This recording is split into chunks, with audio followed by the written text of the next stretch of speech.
Chers amis, je dis bonjour à tous. Nous voulons bénir Dieu pour son amour, sa grâce, ce qu'il nous permet de faire et surtout pour sa parole qui nous instruit. Aujourd'hui, je veux partager avec vous, parler un peu de la toute-puissance de Dieu et la puissance du diable. Et je voudrais dire que ce n'est pas deux forces opposées parce que Dieu est créateur, tandis que le diable a été créé. Il n'empêche, je veux parler de la puissance de Dieu, la puissance de Jésus, la toute-puissance de Dieu, la toute-puissance de Jésus et la puissance du diable. Dans Ésaïe, le chapitre 43 et le verset 11, Dieu dit que il est le seul sauveur. Il n'y a pas de doute. Il dit, il est le seul sauveur. Et nous savons que ce sauveur qui est Dieu, il est tout puissant. Dans Ésaïe, le chapitre 44, et le verset 6, il est dit ainsi par l'Éternel, roi d'Israël et son Rédempteur, l'Éternel des armées, je suis le premier, je suis le dernier, et en moi, il n'y en a point de Dieu. Alors nous comprenons que le diable ne peut pas lutter contre Dieu. Dieu dit, en lui, il n'y en a pas. Et toujours dans Ésaïe 45, Ésaïe 45, les versets 6, 5 et 6, il est dit, je suis l'Éternel, et il n'y en a point d'autre. Hors moi, il n'y en a point de Dieu. Et il dit, je t'ai saint avant que tu ne me connusses. C'est afin que l'on sache du soleil levant au soleil couchant, hors moi, il n'y a point de Dieu, je suis l'Éternel, et il n'y en a point d'autre. Mes amis, quand nous lisons ces déclarations venant de Dieu, nous comprenons que Satan n'est pas la rivale de Dieu. Satan ne peut pas rivaler Dieu. Non, pas du tout. Satan, le diable, c'est une créature qui, à un moment, a été rebelle, s'est révolté contre son Créateur, et il a été chassé de la face de Dieu. Voilà. Mes amis, je prie Dieu pour que cette parole nous trouve, et que cette parole nous touche, afin que nous ayons la crainte absolue, le respect absolu pour Dieu et envers Dieu. La Bible dit dans 1 Jean, le chapitre 3, les versets 7 et 8, 1 Jean, le chapitre 3, les versets 7 et 8, petits enfants, que personne ne vous séduise. Celui qui pratique la justice est juste, comme lui-même est juste. Celui qui pêche est du diable, car le diable pêche dès le commencement. Le Fils de Dieu a paru afin de détruire les œuvres du diable. Et là, nous comprenons que le Seigneur est en train de nous dire que ceux qui sont en Christ, ceux qui sont au Seigneur, ne doivent pas se laisser séduire par aucune puissance. C'est très important. Parce qu'il dit que celui qui pratique la justice est juste. Comme lui-même Jésus est juste. Comme lui-même Dieu est juste. Celui qui pêche est du diable et le diable pêche dès le commencement du monde. Dans 1 Jean, le chapitre 4 et le verset 20, voilà ce que la Bible nous dit. Si quelqu'un dit « J'aime Dieu » et qu'il haïsse son frère, c'est un menteur. Car celui qui n'aime pas son frère qu'il voit, comment peut-il aimer Dieu qu'il ne voit pas? On comprend que cette personne, elle est en train de mentir et elle est séduite par la puissance du diable. Parce que le diable a cette puissance pour égarer les gens. Le diable a cette puissance pour étourdir les gens, pour séduire les gens. Et les gens qu'il séduit, il les fait croire, d'accord, qu'ils sont bien, qu'ils n'ont pas de problème, hein, mais ils sont séduits par le diable. Ça, c'est la puissance du diable. Lorsque nous lisons toujours dans la première épître de Jean, 1 Jean, chapitre 5, le verset 19, il est dit que nous savons que nous sommes de Dieu. Et lorsque la Bible dit que, lorsque l'apôtre Jean dit que nous savons que nous sommes de Dieu, il est en train de dire que tous ceux qui sont en Christ, tous ceux qui ont accepté Christ comme leur Seigneur et leur Sauveur, sont en Dieu. Et ces personnes ont été gagnées par la toute-puissance de Dieu qui a agi à travers son Fils Jésus-Christ. Et il dit que nous savons que nous sommes de Dieu et que le monde entier est sous la puissance du malin. Oui, oui. Rien que là, nous voyons, il y a deux parties. Il dit que nous savons que nous sommes de Dieu. Nous qui avons accepté Jésus, nous sommes de Dieu. Et si nous sommes de Dieu, nous sommes en bénéfice de toute la puissance de Dieu qui agit par son Fils Jésus-Christ. Mais il dit, mais le monde entier est sous la puissance du malin, et le malin n'est d'autre que le diable. Le malin n'est d'autre que le diable, je vous ai dit. Mes amis, c'est pourquoi que aujourd'hui, le monde cherche à être puissant. Le monde cherche à avoir du pouvoir. Le monde cherche à être en premier. Le monde cherche plein de choses, mais par quelle voie? Par quel moyen? Par quel procédé? Très souvent, c'est par les procédés de la puissance du diable. Et c'est pourquoi je voudrais dire à quelqu'un de faire attention. De faire attention. Nous allons voir dans un passage que je vous propose la toute-puissance de Jésus, de Dieu, et la puissance du diable. Deux puissances, d'accord, qui agissent dans un passage. Et nous allons voir comment ces puissances se manifestent. Et nous allons lire dans Actes chapitre 8, les versets 3 à 13. Actes chapitre 8. Que le Seigneur bénisse sa parole. Les versets 3 à 13. Il est dit que Saul, de son côté, ravageait l'Église, pénétrant dans les maisons. Il en arrachait hommes et femmes et les faisait jeter en prison. Ceux qui avaient été dispersés allaient de lieu en lieu annonçant la bonne nouvelle de la parole. Philippe, étant descendu dans la ville de Samarie, il prêcha le Christ. Les foules tout entières étaient attentives à ce que disait Philippe lorsqu'elles apprirent et virent les miracles qu'il faisait.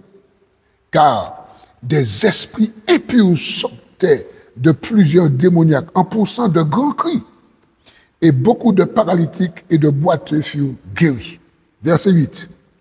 Il y eut une grande joie dans cette ville.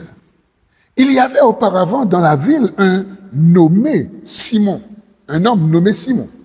qui se donnant pour un personnage important, exerçait la magie et provoquait l'étonnement du peuple de Samarie.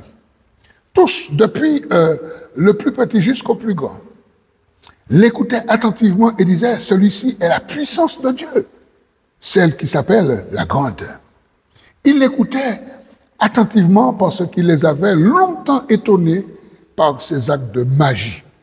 Mais on nous dit au verset 12, mais quand ils eurent cru à Philippe, qui leur annonçait la bonne nouvelle du royaume de Dieu et du nom de Jésus-Christ, hommes et femmes se firent baptiser, Simon lui-même Quelle grâce. Oui. Et après avoir été baptisé, il ne quittait plus Philippe et il voyait avec étonnement les miracles et les grands prodiges qui s'opéraient. Amen. Jusque-là, la lecture, mes amis. Dans ce passage, chers amis, on voit que il y a la puissance du diable qui agit et il y a toute puissance de Dieu qui surpasse toute autre chose et que rien ne peut égaler. Et ça, c'est extraordinaire, c'est formidable de savoir que si nous sommes avec Dieu, si nous sommes avec Jésus, nous sommes avec le plus fort. Nous n'avons rien à craindre. Et quelle que soit la manifestation que nous pouvons voir autour de nous, à côté de nous, pour essayer de nous impressionner, de nous intimider, si nous savons avec qui nous marchons, nous n'avons rien à craindre, je vous assure, chers amis. On voit que ici, Dieu a donné l'autorisation au diable. Dieu a permis au diable, à travers ses agents, de persécuter ses enfants. Puisque lorsque nous lisons ce passage, on nous dit que il y avait une grande persécution, d'accord, dans l'église de Jérusalem, et tous, excepté les apôtres, se dispersèrent dans les contrées de la Judée et de la Samarie. Les hommes ensevelirent Étienne et le pleurèrent à grand bruit. On voit qu'il y avait une grande persécution, mais Dieu avait permis cette persécution. Dieu avait permis, d'accord, que les agents du diable, les religieux, puissent persécuter l'église de Jérusalem. Et on nous dit que Saul, de son côté, il ravageait l'église, pénétrant dans les maisons, il arrachait hommes et femmes et les faisait jeter en prison. Ici, nous voyons la manifestation de la puissance du diable. Parce que, mes amis, ce qu'on nous raconte ici, ce que l'apôtre Luc, l'évangéliste Luc nous rapporte ici, c'était pas du gâteau. Ça veut dire qu'ils entraient dans l'église, ils ravageaient, ils frappaient, ils bousculaient. Il y avait toute une violence et ils faisaient jeter en prison hommes et femmes. Mes amis, quand nous lisons ça, mais nous comprenons que c'est Dieu qui permettait, c'est Dieu, dans sa volonté permissive, qui permettait ces choses. Et là, c'est la puissance du diable quand même, qui ravage, qui fait des dégâts, qui tape. Il y a des coups, il y a des blessures. Il y a toutes sortes de choses, mais quand même Dieu avait permis cette persécution. La persécution a créé une dispersion. Et on a vu que dans cette dispersion, on retrouve ce que Paul dit quand il dit que toute chose concourt au bien de ceux qui aiment Dieu dans Romains chapitre 8, verset 28. Parce que de par cette persécution et cette dispersion, eh bien, on nous dit que les disciples vont aller partout pour prêcher l'évangile. On voit que lorsque Dieu permet que le diable, avec sa puissance, fait des dégâts, eh bien, la toute puissance de Dieu travaille pour la gloire du royaume, pour la gloire de Dieu, pour la gloire de Jésus. Et ça, c'est important, mes amis. C'est très important de comprendre. Très important de comprendre. La toute puissance de Dieu attendait son heure. Vous savez, la Bible nous dit, c'est Salomon qui le dit dans Ecclésiaste chapitre 3, il dit qu'il y a un temps pour chaque chose. Dieu est là. Dieu est partout. La Bible nous dit que Dieu est au ciel, il fait tout ce qu'il veut. Ça veut dire que Dieu est là. Dieu voit Satan ravager l'église par les hommes, par Saul et par les autres, mais Dieu est là. La toute-puissance de Dieu attend son heure, mes amis. Et ici, on nous dit, l'heure de Dieu est arrivée. Et à travers qui? À travers un diacre. Il n'est pas pasteur, il n'est pas bishop, il n'est pas prophète, il n'est pas un grand homme de Dieu, bien que le grand Dieu est en lui. Mais ici, on voit que l'heure de Dieu arrive et cette toute-puissance va commencer à agir à travers le diacre Philippe, qui est un évangéliste. Le diacre Philippe, c'est un évangéliste. Et je veux encourager tous les ministères, tous les évangélistes, tous ceux qui prêchent l'évangile, quelle que soit la forme, que ça soit à l'intérieur, à l'extérieur, que ça soit à travers les médias, à travers YouTube, à travers l'écran, sur les places avec des traités, quel que soit le moyen, mais je veux encourager tous les ministères, les évangélistes, afin qu'ils continuent à prêcher. Parce que nous avons ici un évangéliste, en la personne de Philippe, qui va commencer à manifester. Qui va commencer.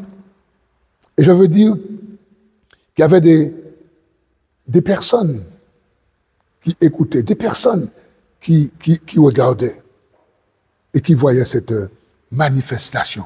Puisqu'on nous dit que, verset 5, Philippe étant descendu dans la ville de Samarie, il prêcha le Christ. Oui, Philippe va prêcher le Christ.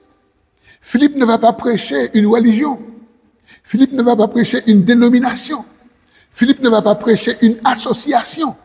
Philippe va prêcher le Christ, mes amis. Et c'est ce qu'on nous dit ici. On nous dit que lorsque Philippe va commencer à prêcher le Christ, que va-t-il se passer, mes amis? C'est ce qui est important. Que va-t-il se passer? Des foules entières, on nous dit. Des foules entières, mes amis, étaient attentives à ce que disait Philippe.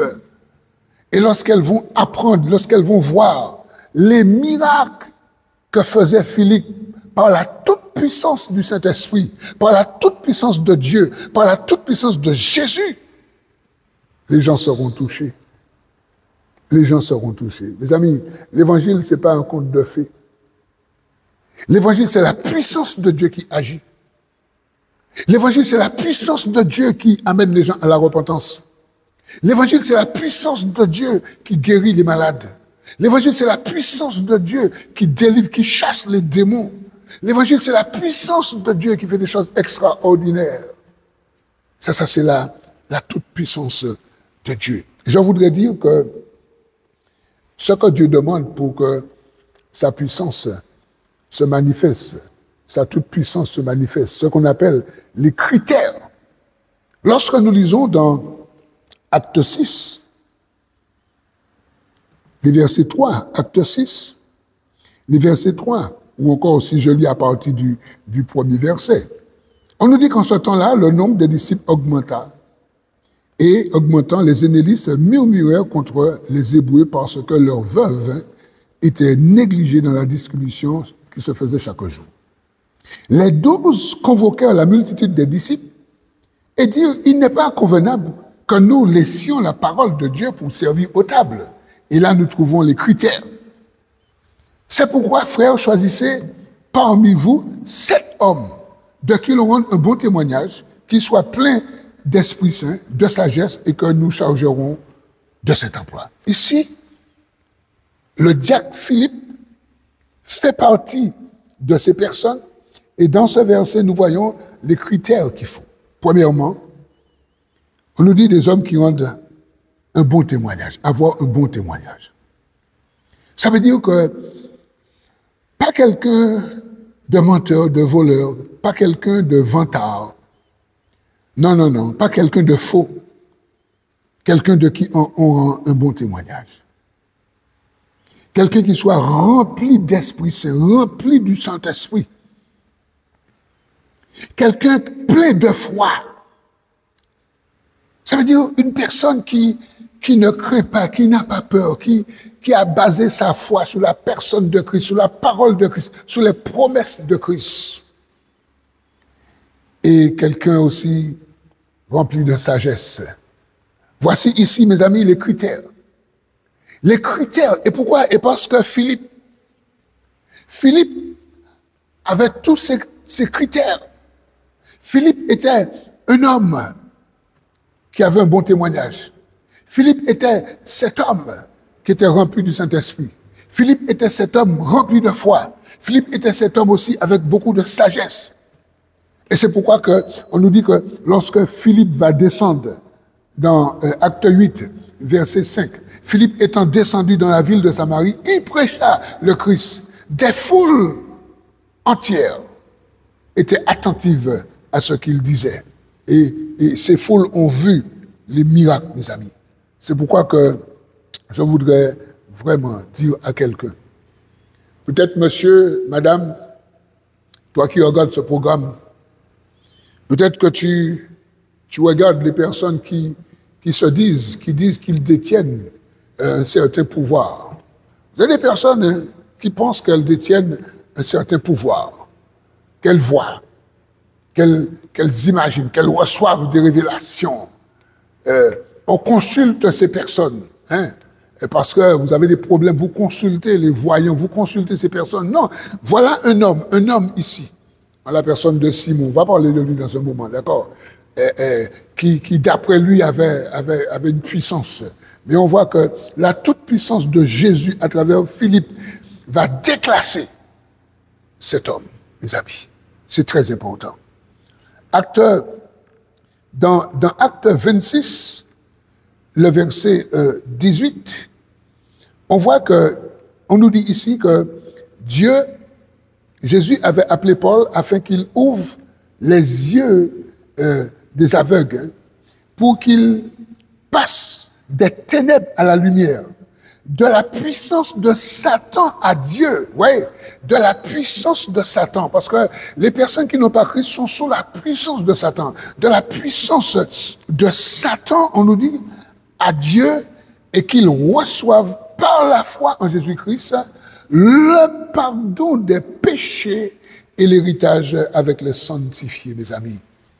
Voilà pourquoi que je prêche.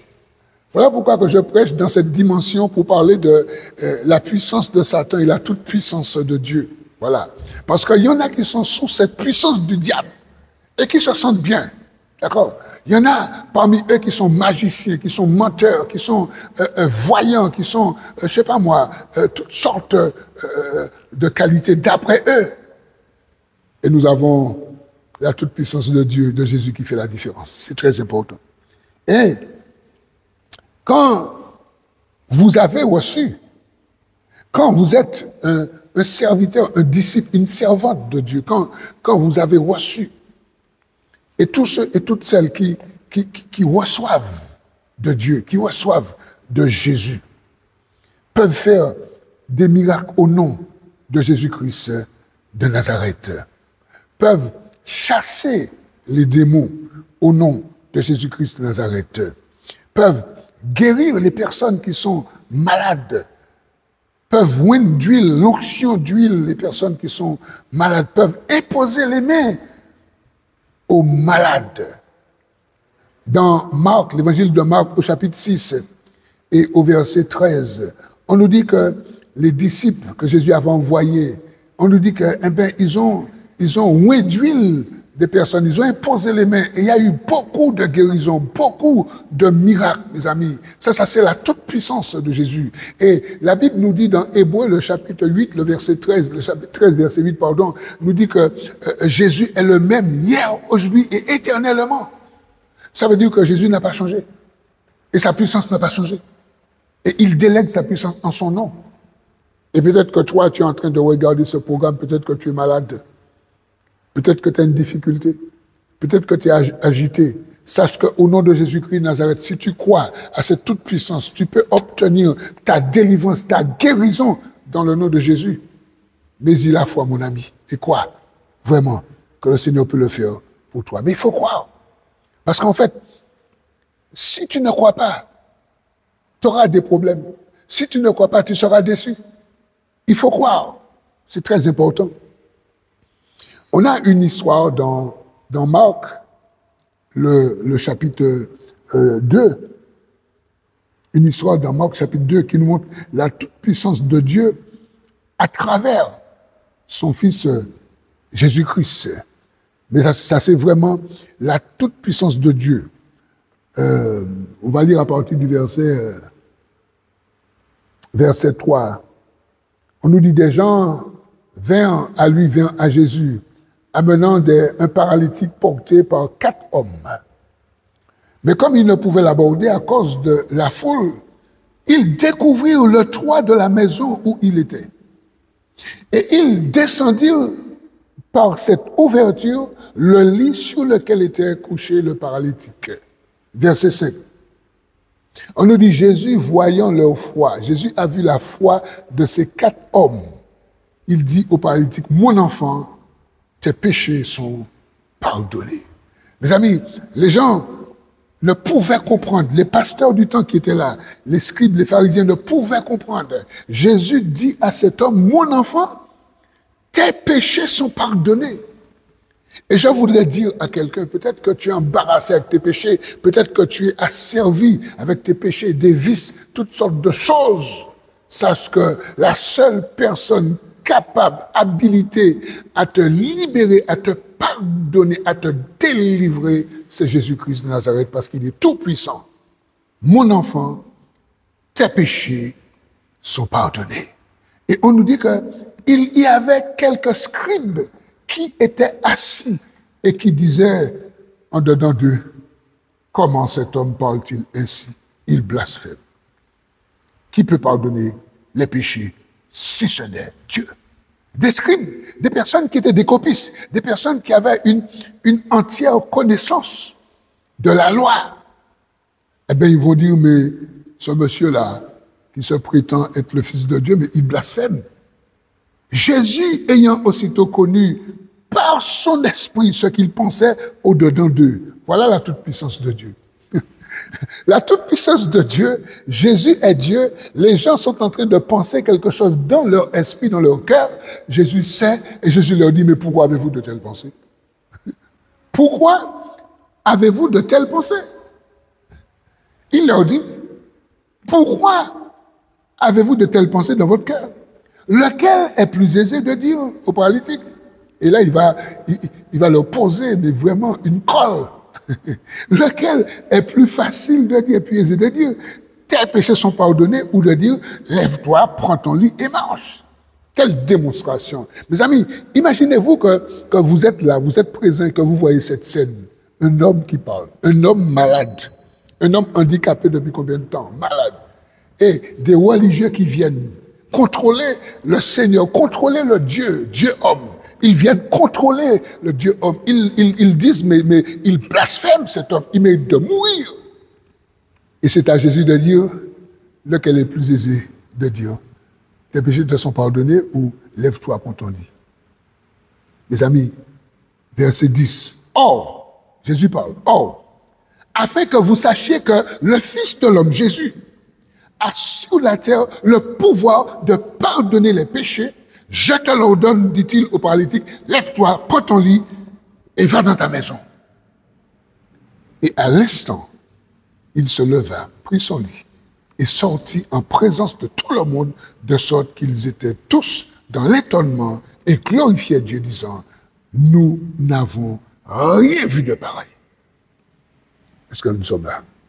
Les amis, voyez ici, on voit la toute-puissance de Dieu à travers son Fils Jésus-Christ. Un homme qui était malade, handicapé, paralysé, par rapport à son péché, à cause de son péché. Voyez, Jésus voit la foi des 4 porteurs. Jésus va dire à cet homme, mon enfant, tes péchés sont pardonnés. Prends ton lit, lève-toi et marche. Qui peut faire une telle chose si ce n'est que Dieu lui-même? La toute-puissance de Dieu, mes amis. Je voudrais vraiment nous encourager. Et on revient à notre passage de Philippe, acte 8. Alléluia. Les versets 9 et suivants. On nous dit qu'il y avait auparavant dans la ville un homme nommé Simon, qui se donnait pour un personnage important, exerçait la magie et provoquait l'étonnement du peuple de la Samarie. Et on nous dit que tout le monde, depuis le plus petit jusqu'au plus grand, l'écoutait avec attention.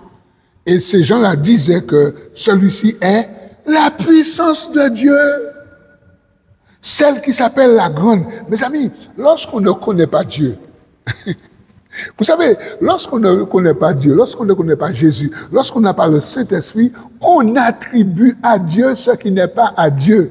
On attribue Dieu ce qui n'est pas Dieu. On attribue à Jésus ce qui n'est pas Jésus parce qu'on ne connaît pas Dieu. Et je voudrais prier aujourd'hui pour quelqu'un qui ne connaît pas Dieu, quelqu'un qui n'a pas Jésus dans son cœur, quelqu'un qui n'a pas le Saint-Esprit, afin que cette personne obtienne par la grâce de Dieu le Saint-Esprit. Mes amis, est-ce que nous sommes là? C'est très important. Le Seigneur me dit, Jude, il faut que tu parles. Il faut que tu parles parce que trop de personnes croient, trop de personnes pensent qu'elles sont dans le vrai alors qu'elles sont à côté de la plaque. Trop de personnes pensent, d'accord, qu'elles sont au bénéfice de la toute-puissance de Jésus, alors qu'elles sont entre les mains du diable. Mais le Seigneur voudrait délivrer quelqu'un, libérer quelqu'un de toutes ces séductions diaboliques, ruses, mensonges diaboliques. Et c'est pourquoi ici, on voit que tout le monde attribuait à ce magicien Simon, voyez, on l'appelait, mais vraiment, c'est grave, hein? Celui-ci est la puissance de Dieu. On voit que ces personnes ne connaissaient pas la toute-puissance de Dieu. Et on voit un petit diacre, la personne de Philippe, il vient à Samarie et il commence à faire une démonstration de ce qu'est la toute-puissance de Dieu. Est-ce que nous sommes là, mes amis? Je voudrais nous encourager. Je voudrais encourager quelqu'un aujourd'hui. Je voudrais encourager une personne, que tu sois jeune ou âgé, je voudrais t'encourager. Donne ta vie à Jésus. Je voudrais t'encourager. Le Seigneur a besoin de toi. Le Seigneur a un service pour toi. Le Seigneur a un ministère pour toi. Parce qu'il y a trop de souffrance sur cette terre. Il y a des personnes que Dieu choisit. Et Dieu en fait son serviteur ou sa servante. Dieu confie à ces personnes une mission. Mais il faut d'abord que ces personnes viennent au Seigneur. Il faut d'abord venir au Seigneur. Il faut d'abord te repentir. Il faut d'abord confesser tes péchés. Il faut d'abord croire que le Seigneur, c'est lui qui donne. C'est très important. Et on voit ici, on nous dit que ces personnes écoutaient attentivement Simon. Parce que pourquoi? Parce qu'elles avaient vu, elles avaient été étonnées pendant longtemps des actes de magie. Je voudrais dire à quelqu'un, la magie, c'est une tromperie. Le gars, il t'a fait miroiter des choses, il t'a fait voir des choses qui n'existent pas. Il va t'inoptiser. Ouais. Il va prendre ton regard, il va te faire voir ce que lui, il veut te faire voir. C'est de la magie. Il va te tromper. Et c'est pourquoi je voudrais dire à quelqu'un, faites attention, même au cirque des fois, vous envoyez vos enfants au cirque et puis il y a des tours de magie. Et on prend vos enfants comme des cobayes. On dit, toi, viens. On met un mouchoir dans sa poche, on fait sortir un pigeon. On prend l'enfant comme un cobaye. C'est pourquoi, faites attention, mes amis. Là où vous envoyez vos enfants et là où vous allez vous-même aussi. Faites très attention. Ce monsieur magicien. Mais la toute-puissance de Dieu agit à travers Philippe, verset 12. Mais quand ils eurent cru à Philippe, qui leur annonçait la bonne nouvelle du royaume de Dieu et du nom de Jésus-Christ, voilà. Voilà. Philippe prêchait la repentance. Parce qu'avant que Philippe guérisse les gens au nom de Jésus, avant qu'il chasse les démons au nom de Jésus, il a d'abord prêché la bonne nouvelle. Et la bonne nouvelle, c'est quoi? C'est de dire à l'homme, tu es perdu.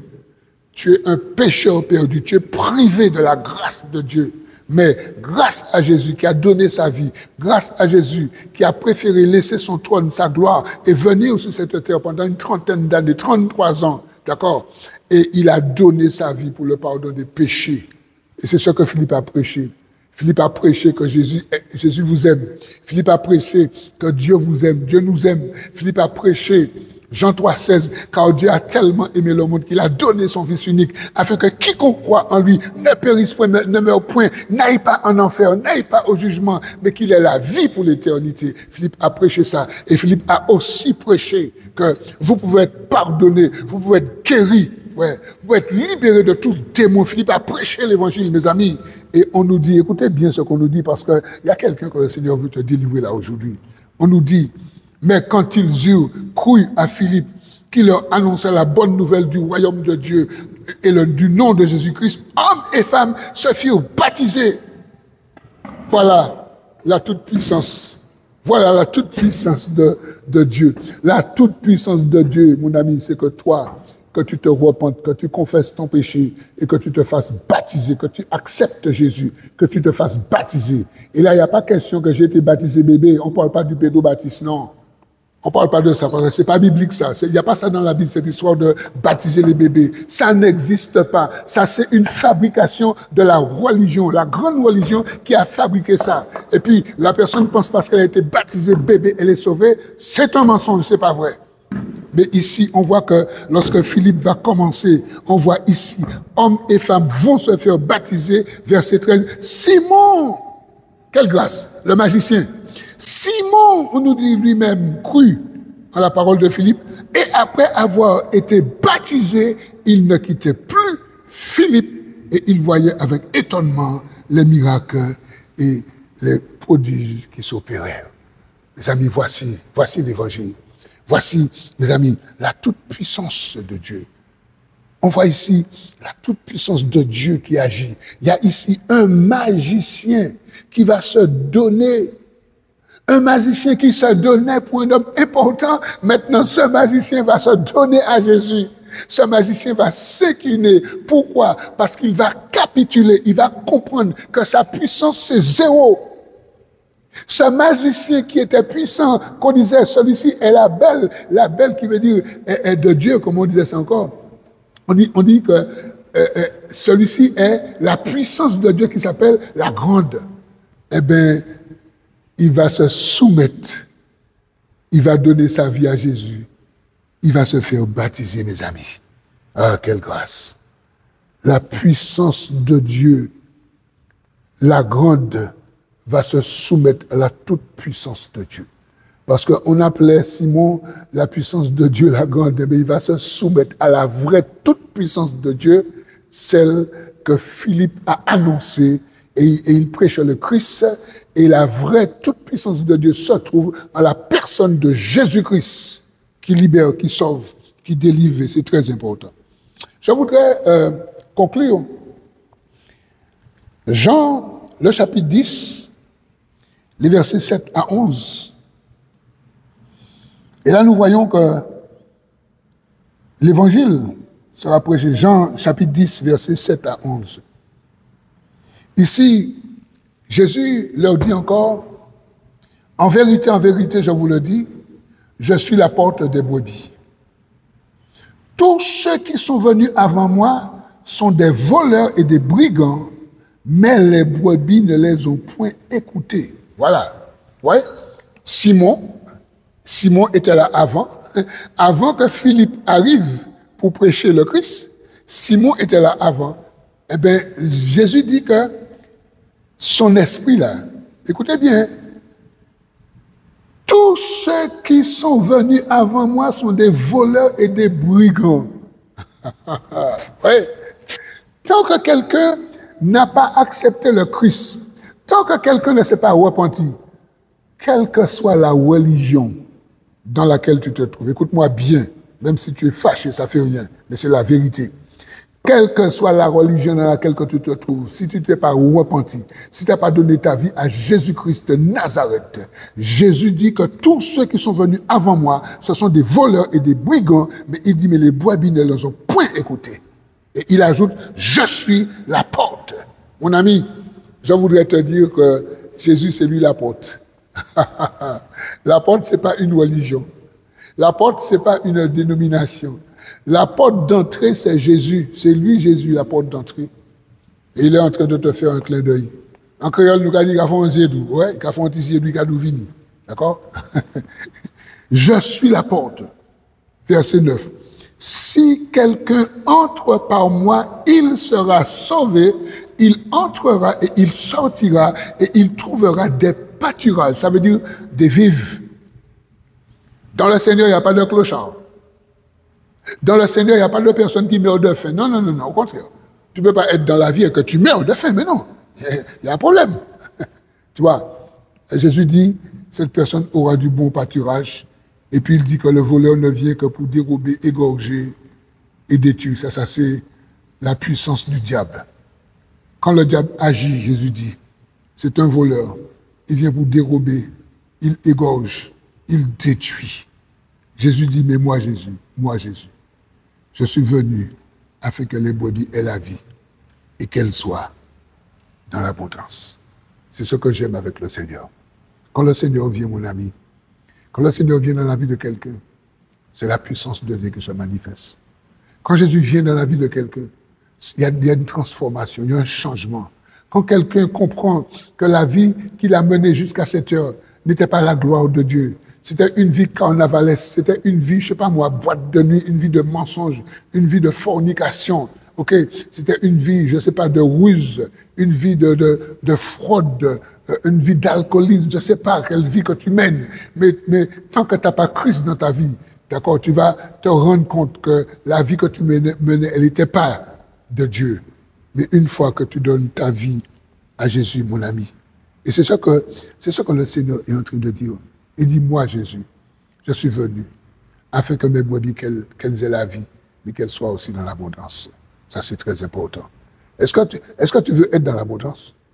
Alors Jésus dit, toujours dans Jean 10, verset 11, je suis le bon berger donne sa vie pour ses brebis. Jésus a donné sa vie pour toi et pour moi, pour nous, afin que nous ayons la vie pour l'éternité. Est-ce que tu veux de cette vie?